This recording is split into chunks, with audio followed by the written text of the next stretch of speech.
যে সমস্ত জামা কাপড় জমেছিল ধোয়ার জন্য সেগুলিকে ধুয়ে সকাল সকাল স্নান সেরে নিয়েছি। তারপর যে আমার স্কিন কেয়ারটা থাকে সেটিকে সেরে নিচ্ছি। সকাল সকাল স্নান সারতে পারলে বেশ ফ্রেশ ফিল হয়। তারপর এদিকে বিছানাটা গুছিয়ে নিচ্ছি। বিছানার বেডশিটটা চেঞ্জ করে নিয়েছিলাম। বিছানাটাকে ভালো করে গুছিয়ে ফ্রেশ করে তারপর এদিকে চা করে নিচ্ছি। দুজনের জন্য 2 কাপ চা করে নিয়েছিলাম, বাবানের পাপার জন্য ও আমার জন্য। তারপর রান্নার তোড়জোড়ে লেগেছি।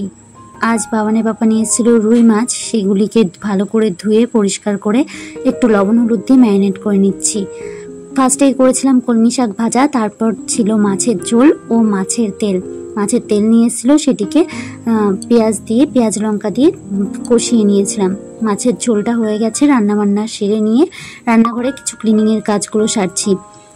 প্রায় দিন যদি ক্লিনিংয়ের কাজগুলো সেরে রাখা যায় তাহলে কিন্তু ডিপ ক্লিনিংয়ের প্রয়োজন পড়ে না। হালকা হাতে যদি রাস্টিং করে নেওয়া যায় তাহলে ওই মাসে মাসে গিয়ে ডিপ ক্লিনিং করতে গেলে কিন্তু কষ্টটা কম হয়। এদিকে মশলার ডিব্বাগুলোও ভালো করে পরিষ্কার করে মুছে নিচ্ছি। এগুলিকে মাঝে মধ্যে মুছে পরিষ্কার করে রাখার চেষ্টা করি যাতে ধুলো বা নোংরাটা কম পড়ে।